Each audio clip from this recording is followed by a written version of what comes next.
सर्वप्रथम करुणा के महासागर भगवान बुद्ध को नमन करते हुए, और मेरी सुबह भीम से हो, मेरी शाम भीम से हो, करने जो बैठो कोई काम तो वो काम भीम से हो, जुबां पे जब भी आए वो नाम भीम का हो, और दुनिया में अगर हमें पहचाना जाए तो हमारी पहचान जय भीम से हो। साथियों, आप सभी लोगों को धम्म दिवस की हार्दिक हार्दिक शुभकामना। आज का दिन हमारे लिए बहुत पवित्र दिन है।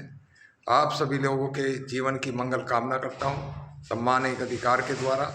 आज ही के दिन 14 अक्टूबर 1956 को परम पूज्य बाबा साहब डॉक्टर अंबेडकर भारत रत्न ने हमें भगवान बुद्ध रिटर्न ऑफ इंडिया दिया था, जो 2500 वर्षों के बाद बाबा साहब ने पुनर्स्थापित भगवान बुद्ध का धम्म जो हमें दिया था, उसकी शुभकामना समस्त देशवासियों को, समस्त भारतवासियों को, संसार को।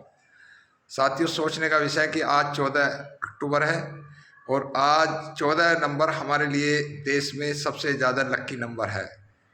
कौन सा कारण है कि परम पूज्य बाबा साहब डॉक्टर अंबेडकर 14 जो तारीख है उनकी जन्म तिथि 14 अप्रैल 1891 मऊ छावनी इंदौर, उनमें उनका जन्म हुआ।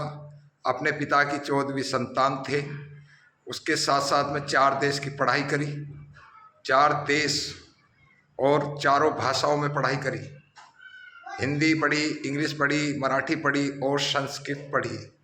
साथियों, आज हमारा जो देश है वो बहुत तरक्की तो कर रहा है, लेकिन धर्मवाद, जातिवाद ये बहुत तेजी से बढ़ रहा है देश के अंदर।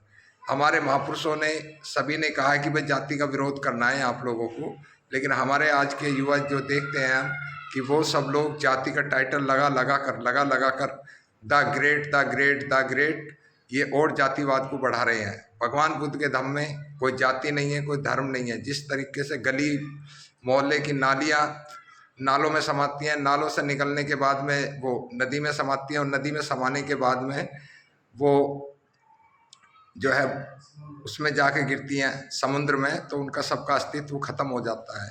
बाबा साहब डॉक्टर अंबेडकर ने कहा था कि चलो बुद्ध की ओर, हमें अपने घर वापसी करनी है, ना कि हम बुद्ध के धम्म में जा रहे हैं। हम बुद्धिस्ट पहले भी थे, आज भी हैं। आप चाहें तो बाबा साहब डॉक्टर अंबेडकर की लिखी हुई पुस्तक शूद्र कौन थे उसको पढ़ें। उसमें बाबा साहब ने अपनी कलम से, अपने ज्ञान से और साहित्य को खंगोल कर जो उसमें इतिहास लिखा है, वो पुस्तक हमारे लिए बहुत महत्व रखती है। बाबा साहब डॉक्टर अंबेडकर ने अपने जीवन में जो किताबें लिखी हैं, 22 किताबों का वॉल्यूम है, 40 किताबों का वॉल्यूम है, उस वॉल्यूम को पढ़ने की हमें बहुत ज़्यादा ज़रूरत है।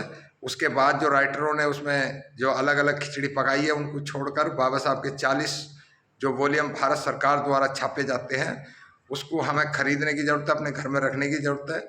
और साथियों, आज के दिन हम सब लोगों को ये संकल्प लेना चाहिए। मैं तो ये संकल्प लेता हूँ और बार बार ये कहता हूँ कि एक तो शिक्षा पर ज़्यादा से ज़्यादा जोर देना है, और शिक्षा के साथ साथ आप सब लोगों को ये भी विशेष ध्यान रखें कि कोई भी आप लोग कोर्स जरूर करें पढ़ाई लिखाई में, कोई भी कोर्स। जबकि सबसे ज़्यादा हमारी मेडिकल लाइन जो है वो खाली है, क्योंकि बाबा साहब कहते हैं कि शिक्षा के बिना हमारा जो जीवन है वो पशु के समान है। किसी भी व्यक्ति का शिक्षा वो शेरनी का दूध है, जो पिएगा वही धाड़ेगा। लेकिन बाबा साहब ने कहा भाई शिक्षित हो, संगठित हो, संघर्ष करो।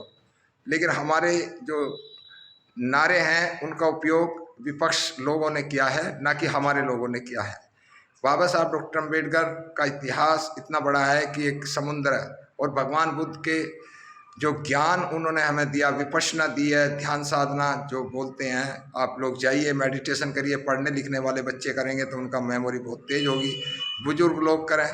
लेकिन हम लोग बिखरते जा रहे हैं। हमारी बहुत सारी पार्टियां बन चुकी हैं, बहुत सारे संगठन बन चुके हैं, लेकिन मैं उन सभी का स्वागत करता हूं। और आप सभी लोगों को मैं एक बात और बता दूं कि हमारा जिला गाजियाबाद का नंबर भी 14 ही है। बाबा साहब डॉक्टर अंबेडकर का 14 नंबर हमारे लिए बहुत लक्की है। आप जब भी शादी ब्याह में जाएं, किसी की में जाएं, चाहे हिंदू हो, मुस्लिम, सिख, ईसाई, जहाँ भी आपको निमंत्रण मिले, आप अगर उनमें आप दान देते हैं, डोनेशन देते हैं, बच्चे की, लड़की की शादी में, किसी में भी, तो आप एक बात विशेष ध्यान रखेंगे कि आप जो भी देते हैं, चाहे आप 100 दें, 500 दें, 1000 दें, लाख दें शादी में, वो आपकी क्षमता के ऊपर है, लेकिन 14 रुपये लगा कर जरूर दें। 14 रुपये लगने के बाद में आप लोग जो हैं वो ये महसूस जरूर करेंगे कि ये बुद्धिस्ट आदमी है, अम्बेडकरवादी आदमी है। 14 नंबर हमारे लिए लक्की है और हमारे 14 नंबर से ही हमारा जीवन की शुरुआत होती है। हम भगवान बुद्ध के बताए रास्ते पर चलें, धम्म पथ पर चलें, कोई भी कार्य ऐसा ना करें जिससे किसी की भावना को ठेस पहुँचे, देश को ठेस पहुँचे, किसी समाज को। जाति का बीज नाश पुस्तक एक राष्ट्रीय पुस्तक है, उसको भी पढ़ें, क्योंकि जाति जो है हमारे देश की एक ऐसी समस्या है जो जाति नहीं है। हमारे देश के अंदर एक आदमी को बचपन से जाति में बांट दिया जाता है, जिसका सर्टिफिकेट भी होता है, मजबूरी है उसकी जाति लिखना, लेकिन विदेश के अंदर जाने के बाद भी उसकी जाति नहीं छूटती है। तो ये भी आवाज़ उठाएं कि भाई ये जाति का कॉलम जो है वो बंद होना चाहिए। जो लोग जाति के को छोड़कर एक ही नाम रखें, ताकि जो दुनिया के अंदर जाए तो उसमें ये पता चले कि भाई ये इंडियन आदमी है या बुद्धिस्ट आदमी है। हम लोग तो ये लिखें, जो लोग बौद्ध धर्म ग्रहण कर चुके हैं वो लोग एक बात विशेष ध्यान रखें कि भगवान बुद्ध के धम्मपद के अंदर बहुत सारे जो है नाम हैं, उन नामों को निकालें। राजाओं के नाम जो थे, उस टाइम के शासकों के थे, उनके नाम अपने बच्चों पर रखें। भगवान बुद्ध के बताए रास्ते पर चलें। और भगवान बुद्ध कहते हैं कि धारण करें तो धर्म है वरना कोरी बात, और सूर्य उगे प्रभात है वरना काली रात। हम कितना ही भगवान बुद्ध को चिल्लाते रहें, बाबा साहब को चिल्लाते रहें, साहब काशीराम को, लेकिन अगर हम उनके बताए रास्ते पर नहीं चलते हैं तो हम उनका अपमान ही कर रहे हैं। हमारे युवा ज़्यादा से ज़्यादा पढ़ाई लिखाई पर ध्यान दें, ज़्यादा से ज़्यादा बच्चियाँ कोई भी किसी तरीके का गलत कमेंट ना करें। फेसबुक पर पढ़ने वाले बच्चे थोड़ा सा दूर रहें। और आज हमारे ज़्यादा से ज़्यादा कार्यक्रम होने थे, सुभारती में भी कार्यक्रम हो रहा है जो 11 तारीख से 17 तारीख का, लेकिन मेरी व्यवस्था के कारण मैं वहाँ नहीं जा पा रहा हूँ, क्योंकि मुझे बहुत अच्छी कवरेज भी करनी थी वहाँ की, बहुत इंटरव्यू लेने थे। देश विदेश के लोग वहाँ आ रहे हैं, लेकिन हमारे लोग वहाँ ज़्यादा नहीं पहुँच पा रहे हैं। ये हमारे लिए अफसोस की बात है।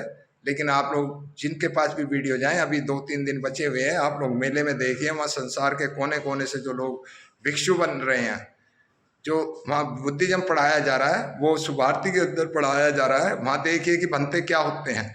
हमारे देश के अंदर बनते 3 तरह के होते हैं। एक बनते वो हैं जो घर से रिटायरमेंट हो गए, बुजुर्ग हो गए, जिनको कोई कीमत नहीं होगा, भाई चीवर धारण दे दो, उन्हें कोई धम्मपद का ज्ञान नहीं है, सारी जिंदगी उन्होंने कुछ नहीं करा, अब चीवर में लिपट के हम लोगों को बेवकूफ़ बनाएंगे और अपना भोजन करेंगे, चलो ठीक है वो भी चल जाएगा। दूसरे बनते हुए हैं जो शादीशुदा हैं, जो कहाँ से आए उनका बैकग्राउंड हम जानते नहीं है, और वो आके उन्होंने चीवर धारण करा, हम उन पर मस्तक हो जाते हैं कि भाई ये बनते हैं। उनका देखिए उनका शील क्या है, उनका खाने का, उनका पहने का, उनका बैकग्राउंड, उसकी भी जांच जरूरी करें। और तीसरे बनते हुए जो हकीकत के अंदर भगवान बुद्ध और धम्म का काम कर रहे हैं, जैसे कि अभी मुझे कल मैसेज मिला था, नवंबर के अंदर, आगामी नवंबर में भंते रश्मि जी हैं जो बुलंदशहर नरोरा के, जिन्होंने 3-4 बुद्ध विहार समाज को दिए, जिनके 50 वर्ष पूरे हो रहे हैं भिक्षु बने हुए। तो ऐसे शीलवान बनते को नमन करें ताकि उनका आशीर्वाद भी लें, और हम भी पहुँचेंगे अगर हम लोगों की स्थिति ठीक रहती है। और भगवान बुद्ध या बाबा साहब या काशीराम या और जितने भी महापुरुषों हैं, ज़्यादा किसी को ढोने की ज़रूरत नहीं है। हमारे लिए ये 3 आदमी होता है, पहले तो बाबा साहब और लास्ट भगवान बुद्ध। अपने बच्चों को पढ़ाओ लिखाओ, उन्हें गंदी चीज़ों से बचाओ। अपने जिनके पेरेंट्स हैं उनसे भी मैं ये कहना चाहूँगा, अपने बच्चों पर नज़र रखें, क्योंकि विपक्ष की सरकार है और नज़र उठते तुरंत लाद रही है। जातिवाद की घटनाएं इतनी बढ़ रही हैं, डेली के डेली जब क्लास 1 अफसर IAS PCS मारे जा रहे हैं, तो हमारी नॉर्मल आदमियों की तो क्या औकात है। तो इसलिए आप सब लोग ज़्यादा से ज़्यादा भगवान बुद्ध के धर्म को पढ़ें, उसे धारण करें और उस पर बताए रास्ते पर चलें। आप सभी लोगों को मेरी तरफ से देवेंद्र गौतम सम्मान एक अधिकार द्वारा आप सभी लोगों को धम्म दिवस की, प्रवर्तक दिवस जो धम्म है आज का धम्म, उसकी हार्दिक हार्दिक शुभकामना। क्योंकि 2500 वर्ष बाद जब सम्राट अशोक ने भगवान बुद्ध का धम्म में वापिस करे, तो उसके बाद में बाबा साहब डॉक्टर अम्बेडकर ने उसे दोबारा रिटर्न ऑफ इंडिया बुद्धा दिया। मेरी बात से अगर आप लोग सहमत हैं तो लाइक शेयर कमेंट जरूर करेंगे। आप सभी लोगों को 14 अक्टूबर बाबा साहब डॉक्टर अम्बेडकर के द्वारा हमें बुद्ध का रास्ता दिया, उसे अपनाना चाहिए। आप सभी लोगों को मेरी तरफ से नमो बुद्धाय, जय भीम।